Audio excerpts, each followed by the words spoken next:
Well, hello and welcome to our February 3rd Thursday webinar. I am Tom Sandry, and today we are going to be talking about ground resistivity and ground resistance. So, let's get started.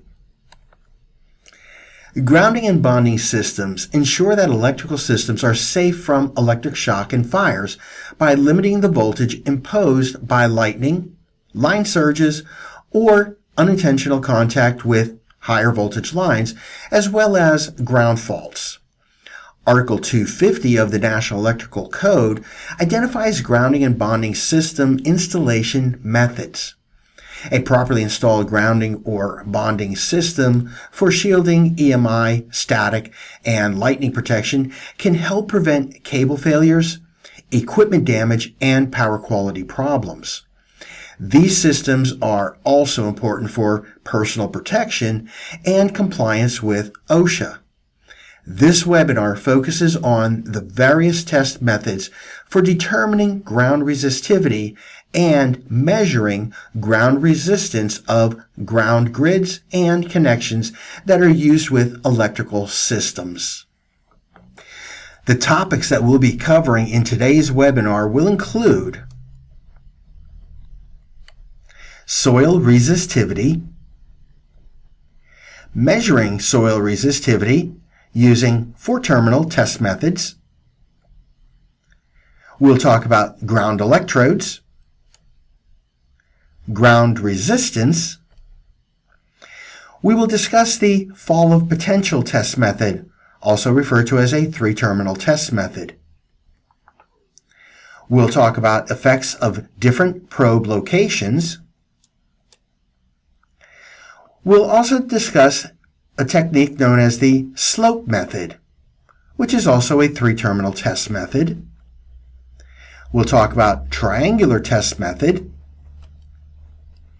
direct method or a 2-terminal test method.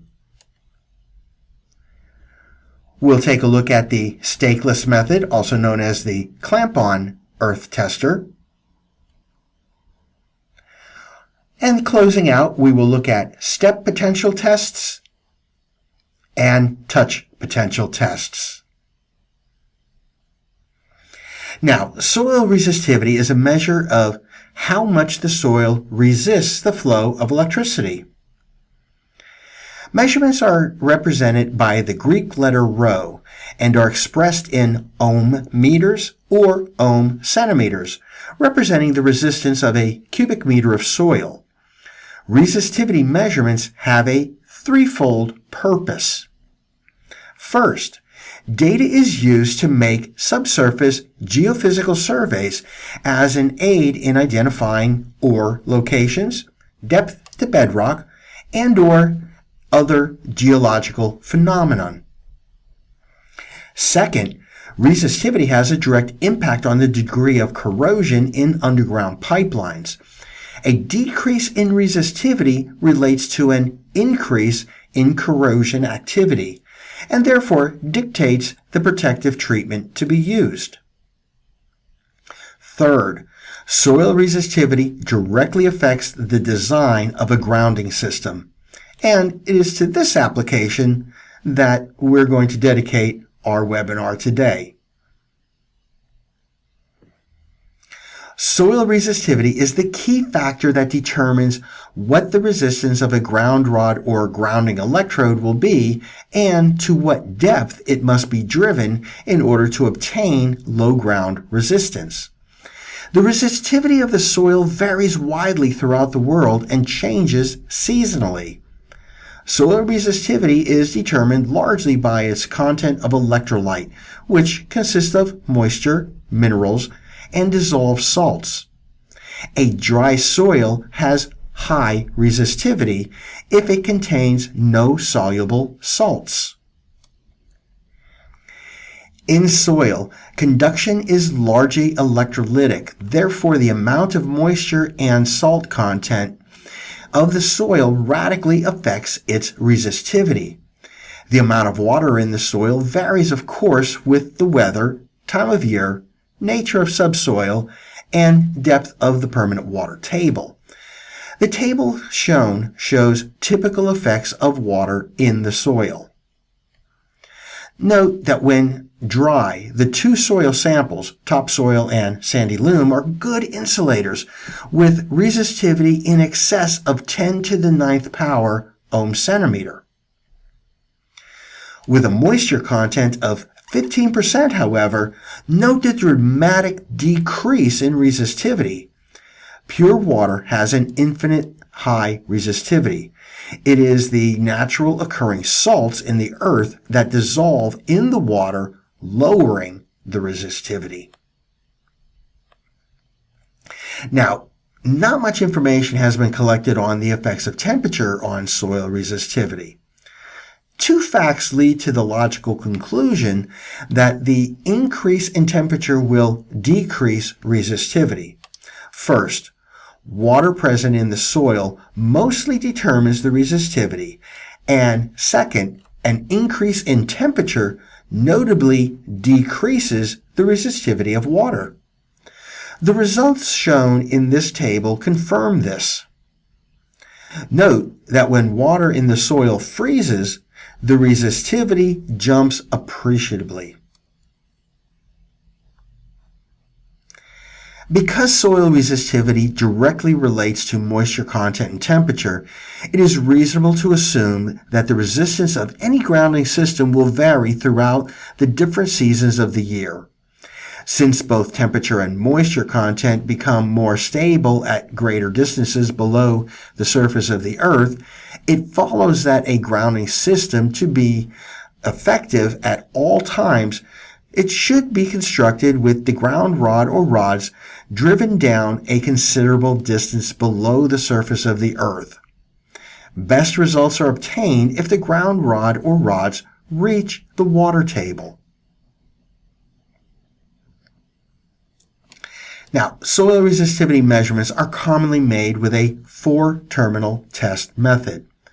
The 4-terminal method, as the name implies, requires the insertion of 4 equally spaced and inline test rods or electrodes to be placed into the area under test. A known test current is then passed between the outer electrodes. The potential drop, which is a function of resistance, is then measured across the 2 inner electrodes. Dr. Frank Wenner of the U.S. Bureau of Standards, now known as the National Institute of Standards Technology, or simply NIST, developed the theory behind this test back in 1915. Wenner showed that if depth of the test electrodes was kept small compared to the distance between the electrodes, the following formula would apply. Rho equals 2 pi AR, where Rho is the average soil resistivity to a depth equivalent of the spacing of the electrodes in ohm centimeters. Pi is the constant 3.14159. A refers to the distance between the test electrodes in centimeters, and R is the resistance value measured by the test equipment. The recommended depth of the test electrode is 1/20th the distance between the electrodes. For example, if the distance between the test electrodes is to be 450 centimeters, the depth of the test electrode should be no more than 22.5 centimeters.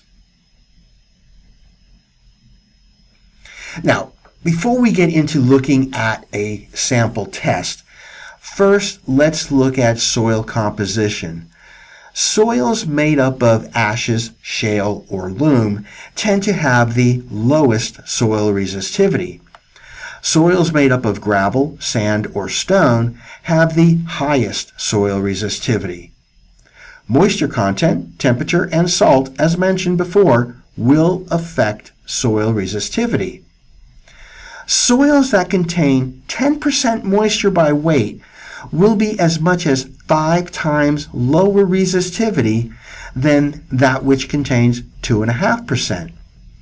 Soil at room temperature will be as much as 4 times lower in resistivity than that at 32 degrees. So the time of year that you conduct the test can play a major role in the results. Finally, salt content factors in the results in a very big way. Just changing the composition by 1% can reduce soil resistivity by as much as a factor of 20. Therefore, a quick visual analysis of the job site can give you a good idea as to whether you can expect low resistance from the installed grounding electrodes made up of a single ground rod, or if you will need to install several rods to achieve the required results. These conditions should be written down and kept with the test results. Temperature, moisture, and soil type are easily identified. Salt content may be more difficult to determine. Now, let's work through a sample soil resistivity survey. Since most commercially available ground rods tend to be between 8 to 10 feet in length, we'll conduct our survey based on an expected soil resistivity at a depth of 10 feet. Using the Winner 4-terminal test method, we will space our 4 test electrodes an equal distance from each other in a straight line, with spacing equal to the depth to be tested. Since, in our example, we're testing to a 10-foot depth, our test electrodes will need to be spaced in a straight line 10 feet apart. To get a good indication of soil resistivity in our test area, we will take a total of 5 measurements and average them for our final answer. 4 of the measurements will be taken in a square pattern, and the final measurement will be on the inside diagonal of the square. To use the simplified soil resistivity formula of rho equals 2 pi AR, the depths of our electrodes should be no more than 1/20th the spacing of the electrodes.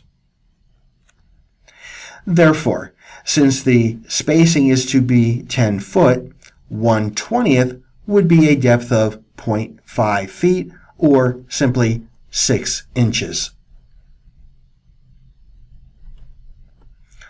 Once our test electrodes are placed at the appropriate spacing and depth, we can connect the 4-terminal test set and take our measurements. Observe and write down the test results. For our practice sample, let's assume that the average of the 5 measurements was 3.4 ohms. Now we're ready to apply the formula. First, we're going to convert 10 feet into centimeters by multiplying 10 feet times 30.5, giving us 305 centimeters. The average soil resistivity to a depth of 10 foot would equal 2 times 3.14159 times the 305 centimeters times the 3.4 ohms of average resistance, which would then equal a resistivity of 6,516 ohm centimeters based on a 10-foot depth. Now, let's look at the process of calculating the depth needed for a new ground rod installation. For this, we will use a calculating tool called a Nomograph. To begin with, we need to make a few decisions. First, what is the desired grounding electrode resistance that we need? Second, what is the diameter of the ground rods that we're going to be using? With the 2 answers plus the measured soil resistivity that we obtained earlier, we can use the Nomograph to calculate the depth required to achieve our objective. Let's say we need a resistance for this grounding system to be no more than 10 ohms, and that we choose ground rods that are 5/8 inch in diameter. Looking at our nomograph, we have 5 scales to work with. The R scale represents the desired resistance needed for our work. In this case, it's going to be 10 ohms. The P scale represents soil resistivity. Our average value is 6,516 ohm centimeters, obtained using a 4-terminal test employed using the Winner test method. The D scale represents the depth and is what we will use to find our answer. The K scale contains constants that will assist us in finding the depth. And lastly, the DIA represents the diameter of the ground rods that we are going to be using.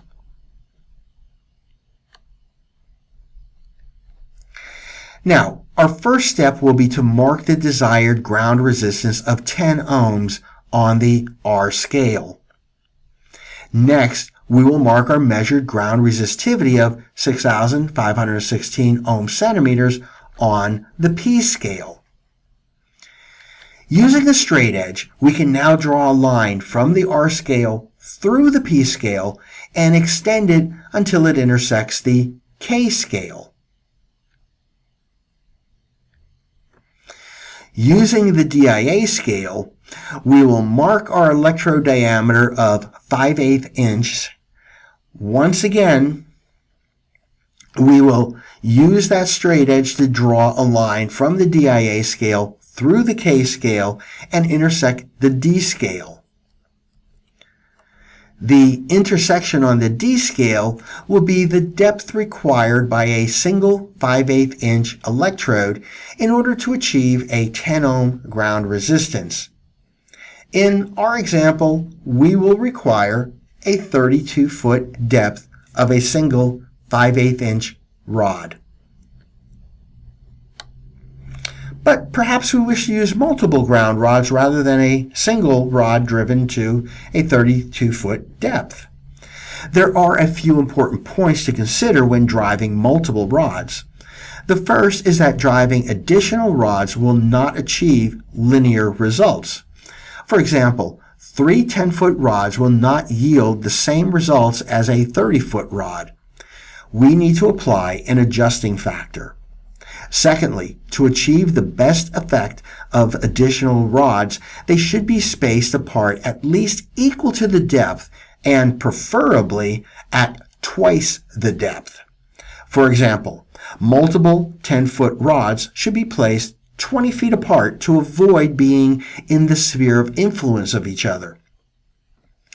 The adjustment factor required for multiple rods is shown in the following table. If we were to use 3 10-foot rods in parallel instead of one 30-foot rod, we would expect each rod to contribute 1.29 times the theoretical value. Stating it another way, if we divide the 10 ohms needed by 3 to find the expected value of each rod, we get 3.33 ohms. Applying the adjustment factor from the table, the 3 rods in parallel will get 3.3 times 1.29, or 4.3 ohms contributed by each rod for a total of 12.75 ohms. In this case, we would need to drive a 4th rod to get our desired 10 ohms of resistance.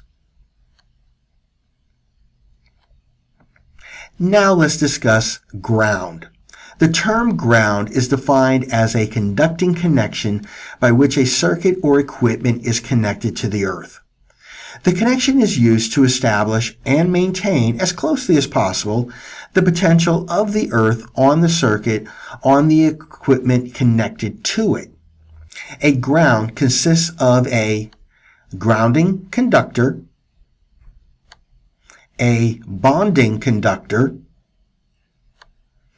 its grounding electrode or electrodes, and the soil in contact with the electrode.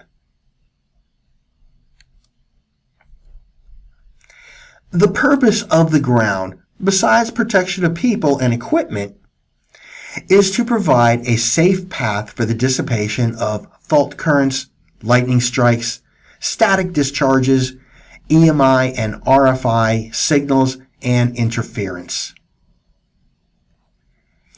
The resistance of an electrode has the following components: the resistance of the metal or material and that of the connection to it, the contact resistance of the surrounding earth to the electrode, and finally the resistance of the surrounding earth to current flow or earth resistivity, which is often the most significant factor. Now, grounding electrodes are usually made of conductive metal, copper or copper-clad, with adequate cross sections. So the overall resistance of the material and connection is negligible.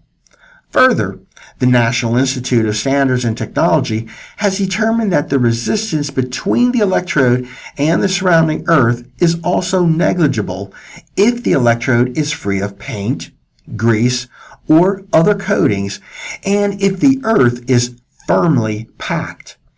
Therefore, the only component remaining is the resistance of the surrounding earth. The electrode can be thought of as being surrounded by concentric shells of earth or soil, all the same thickness. The closer the shell to the electrode, the smaller its surface, hence the greater its resistance. The further away the shell from the electrode, the greater the surface area, hence the lower the resistance. Eventually, adding shells at a distance from the grounding electrode will no longer notably affect the overall earth resistance surrounding the electrode.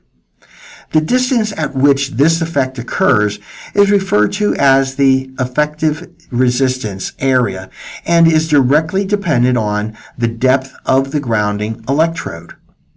In theory, the ground resistance may be derived from the general formula: resistance equals resistivity times length divided by area. This formula illustrates why the shells of concentric earth decrease in resistance the further they are from the ground electrode, where resistance equals the resistivity of the soil times the thickness of the shell divided by the area. In the case of ground resistance, uniform soil resistivity throughout the volume is assumed, although this is seldom the case in the real world. The equations for the system of electrodes are very complex and often expressed only as approximations.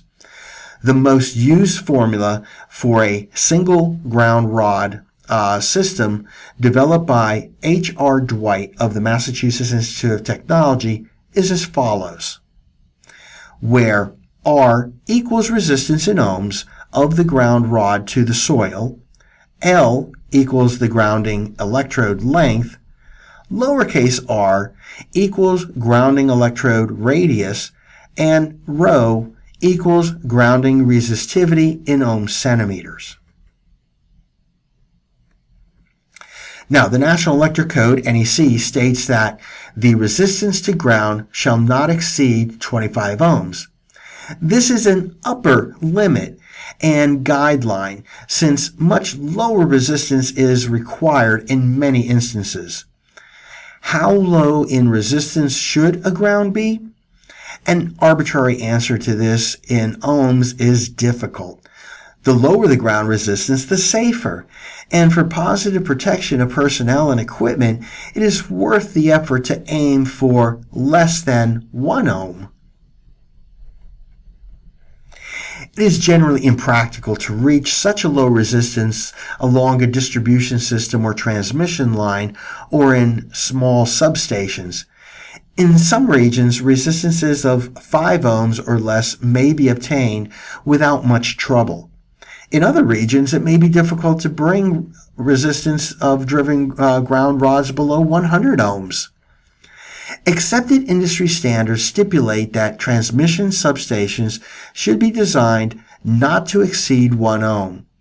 In distribution substations, the maximum recommended resistance is 5 ohms or even 1 ohm. In most cases, the buried grid system of any substation will provide the desired resistance. In light industrial or in telecommunication central offices, 5 ohms is the accepted value.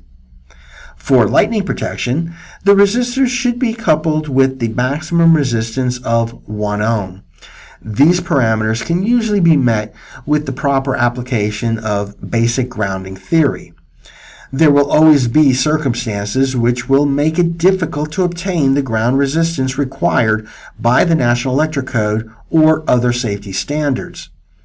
When these situations develop, several methods of lowering ground resistance can be employed.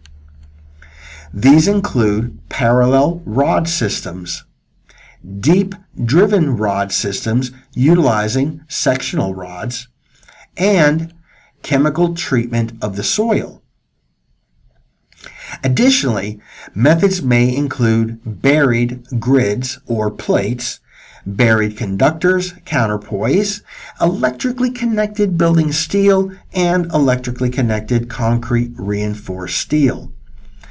Electrically connecting to existing water and gas distribution systems was often considered to yield low ground resistance. However, recent design changes utilizing non-metallic pipes and insulating joints have made this method of obtaining a low resistance ground very questionable and in many instances unreliable. Now, let's look at techniques for measuring ground resistance of a grounding system. To understand the principles of earth resistance testing, consider the diagram shown. Bear in mind our previous observation with reference to the earth shell diagram. With increased distance from an electrode, the earth shells are of greater surface area and therefore of lower resistance. Now, assume that we have 3 rods driven into the ground some distance apart and a current is applied as shown in our diagram. The current between rods 1 and 2 is measured by an ammeter. The potential difference or voltage drop between rods 1 and 3 is measured by a voltmeter. If rod 3 is located at various points between rods 1 and 2, preferably in a straight line, you can get a series of voltage readings. By applying Ohm's law, or resistance equals voltage divided by current, you can determine the earth resistance at any point measured. For example, if the measured voltage between rods 1 and 3 is equal to 30 volts and the measured current is 2 amps, the resistance of the earth at the point will be 15 ohms. This is the basic construction and theory behind modern ground resistance tests that we use during field testing and evaluation. A series of resistance values can be plotted against distance to obtain a curve. Note that as rod 3 is moved away from rod 1, the resistance value increases. But the amount of increase gets less and less until the point is reached where the rate of increase becomes so small that it can almost be considered constant. 20 ohms for the example shown. The earth shells between the 2 rods 1 and 3 have so great a surface area that they add little to the total resistance. Beyond this point, as rod 3 approaches the earth shell of rod 2, resistance gradually picks up. Near rod 2, the values rise sharply. Now, Let's say that rod 1 is our electrode under test. From a typical earth resistance curve, such as the one shown, what is the resistance of the earth rod? Well, we can call rod 2 our current injection probe and rod 3 our potential reference probe.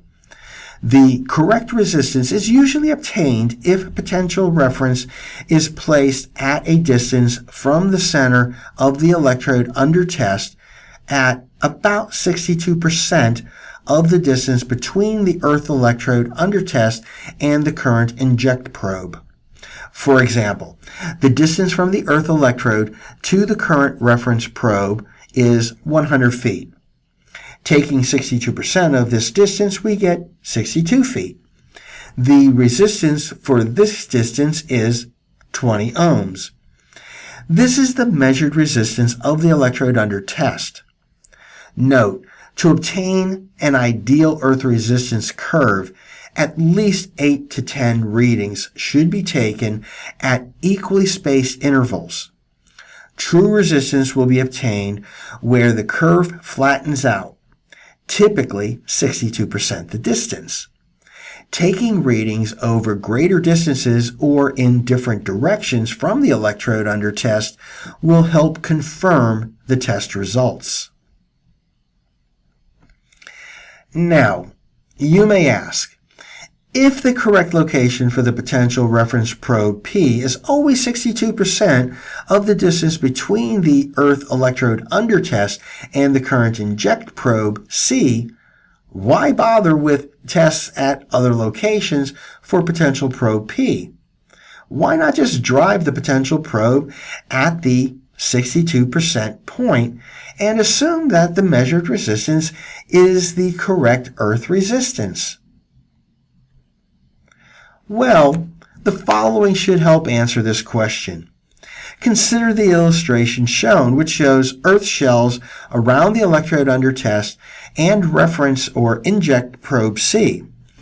Probe C is so close to the electrode under test that the shells seriously overlap. Now you don't get the leveling off of the measured resistance as the potential probe P is moved away from the electrode under test. The shells of the current inject probe add to the shells of the electrode under test so that the resistance just keeps on increasing.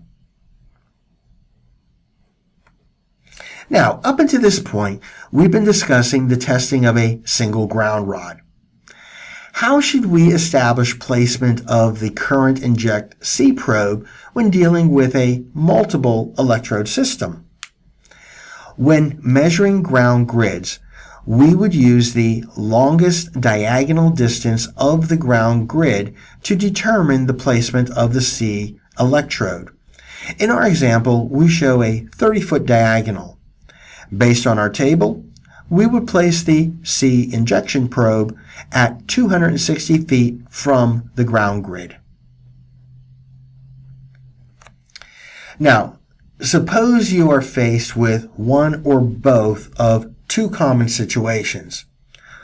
One, an enormous ground grid, or two, little or no room to drive reference probes. A large ground grid, such as those that underlie a substation or encircle a transmission tower, will have a large electrical field in the soil.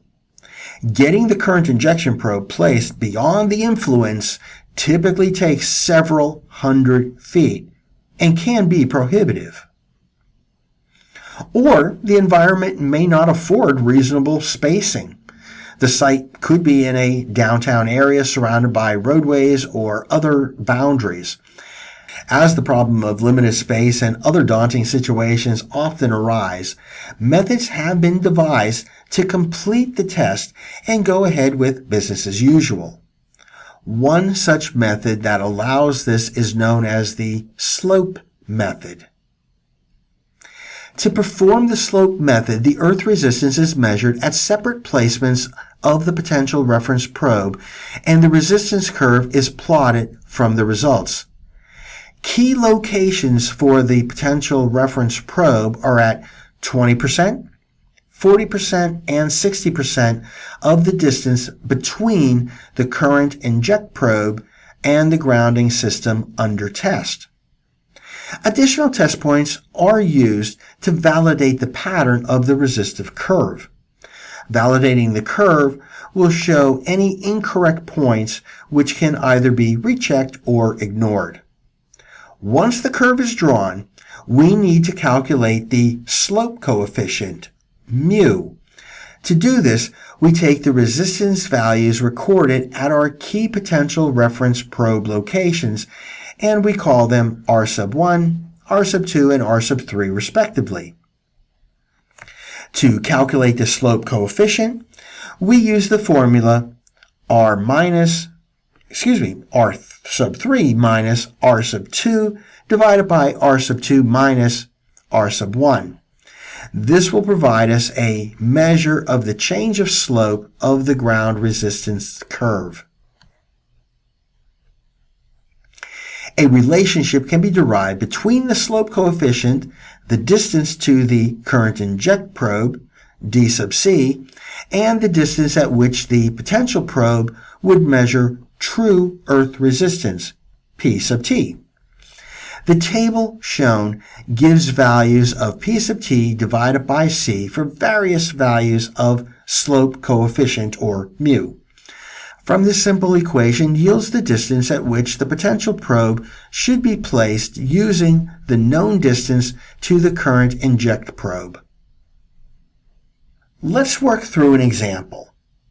Suppose that the key measurement points at 20, 40, and 60% the distance to the C probe were 2.1 ohms, 4.8 ohms, and 6.6 ohms, and the distance to the C reference probe is 100 feet.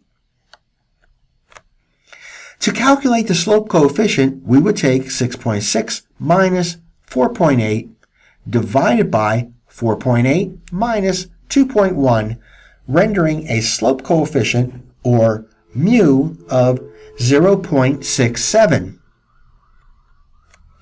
Looking at the mu value 0.67 on our reference table, the p sub t divided by c value comes out to be 0.602. To find the true measurement location for the p reference probe, we would simply take 0.602 and multiply it by the known distance of the C reference probe, or in our example, 100 feet, giving the true P reference probe position point at 60.2 feet. Here's an example of a software application that performs the slope method calculations based on your measured data. This software shown here is called PowerDB Lite.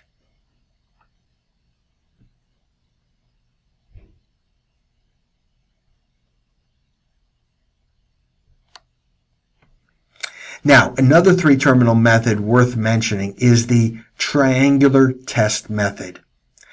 This method requires two auxiliary electrodes. It is used when the full follow potential method is not practical because electrode alignment is not possible or obstacles prevent enough distance for the P potential and C injection electrode placement.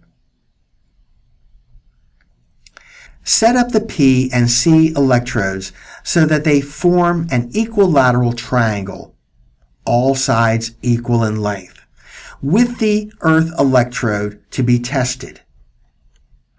As an example, E to C would be 100 feet, E to P would be 100 feet, and P to C would also be 100 feet.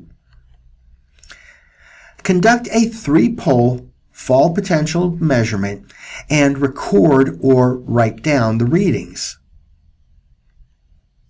Next, move the P electrode to the opposite side, again forming an equilateral triangle, repeating the measurement process, recording or writing down the results. Compare the two measurements. If the two values measured differ significantly, it means the P electrode is in the sphere of influence of E, C, or possibly both. You must then increase the distance for P and C and repeat the measurements. If the values obtained are within a few percent of one another, the measurement can be considered valid. The results of this method may still prove to be uncertain, however, because even when the values measured are similar, the sphere of influence may still be overlapping. To confirm that they are not, increase the distance for C and P and repeat the two measurements. All right, let's move away from three-terminal measurements and let's take a look at two-terminal test method.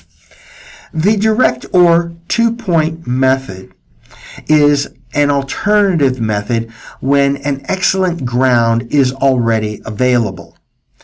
In congested areas where finding room to drive the two auxiliary rods may be a problem, the two-point measurement method may be applied. The reading obtained will be that of the two grounds in series. Therefore, the water pipe or other ground must be very low in resistance so that it will be negligible in the final measurement. The lead resistance will also be measured and should be deducted from the final measurement. This method is not as accurate as a three-point method or a fall of potential method discussed earlier, as it is particularly affected by the distance between the test electrode and the dead ground or the water pipe. This method should not be used as a standard procedure, but rather as a backup when working in tight areas. Next, let's look at the stakeless method. Stakeless testing is one of many methods of measuring earth electrode resistance. However, what sets this method apart from all other earth electrode test methods is that it is the only method that does not require the use of auxiliary test electrodes or test leads. To understand how the stakeless method works, let's look at the following grounding system. Each element in the circuit, water pipe, system earth, and other electrodes all have a resistance to earth. The clamp on earth tester treats these elements as being parallel and in series with the electrode being tested. The instrument therefore will measure the whole loop resistance and not just the electrode under test. If we were to add the parallel resistances together to obtain an equivalent resistance, we would obtain a value of 2.99 in this example. This equivalent resistance would add to the resistance of the electrode under test, giving us a final reading of 12.99 ohms. To better understand this measurement technique, let's look at the way the instrument works. Inside the clamp head, there are two clamps. One core induces a test current, and the other measures how much was induced. The input or primary voltage of the test current inducing core is kept constant, so the current induced into the test circuit is directly proportional to the loop resistance. The important thing to remember is that clamp-on earth testers effectively make loop resistance measurements. Therefore, stakeless measurements are loop measurements. That leads us nicely to the key rules when using a stakeless tester. Our first rule is that there must be a loop resistance to measure. There must be a series parallel resistance path, and the lower, the better. Look at the two circuits shown. Note that more parallel paths lower the total resistance value. Hence, the more parallel paths, the lower the effect on the reading for the electrode of interest. Now, our second rule. The earth path must be in the measurement circuit in order to measure earth resistance. Now, this sounds obvious, but if you have metal structures involved, there may be a current path through that connection rather than through the earth mass, as seen here. Now, of course, you may want to place a clamp here in order to verify a connection, and that's fine. But be sure you are aware of what you are testing, and that what you are testing is what you think you are testing. All right, now let's talk a little bit about touch and step potential testing. Hazardous conditions may develop that place the worker's body in series or parallel with circuits that can produce a current through the body. Step potential.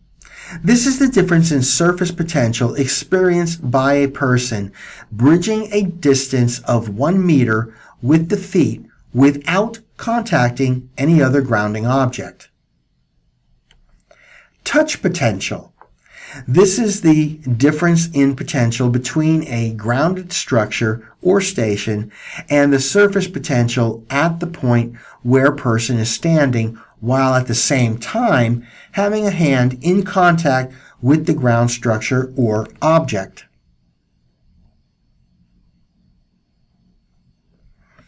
So let's talk about how we would measure step potential.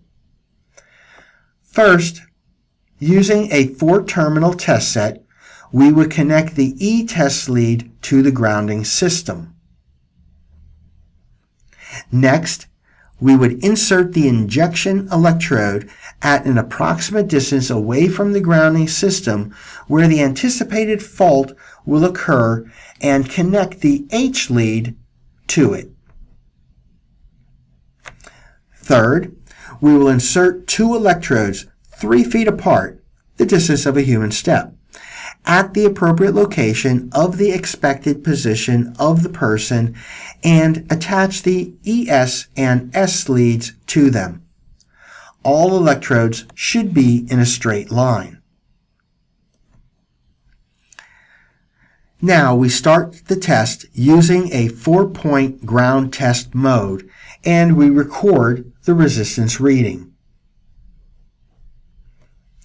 Now, estimate the expected fault current and multiply it by the measured resistance reading to determine the step potential voltage. V equals I times R.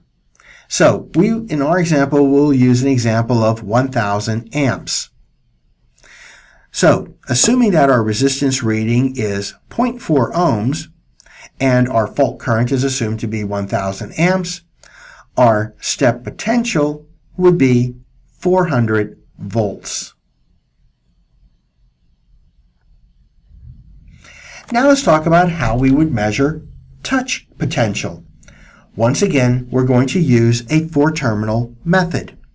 First, we connect the E and the ES leads to the metal object that would be touched. Insert an electrode approximately 1 meter, 3 feet, from the object and then connect the S lead to it.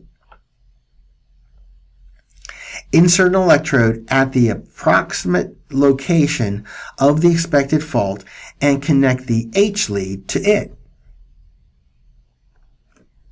Start the test using the 4-point ground test mode and record the resistance readings. Now, estimate the expected fault current and multiply it by the measured resistance reading to determine the touch potential voltage. V equals IR. So once again, we're going to use an example of 1,000 amps. And let's assume that our resistance reading came out to be 0.2 ohms. The fault current of 1000 amps would then render a touch potential of 200 volts. And that concludes our webinar today on ground resistance and ground resistivity. As always, I thank you so much for taking time out of your day to join us in our Third Thursday webinars. We here at Protec definitely enjoy developing and presenting these webinars to you each month, and we do truly hope that you get value out of them. But without further ado, how about we get to our questions?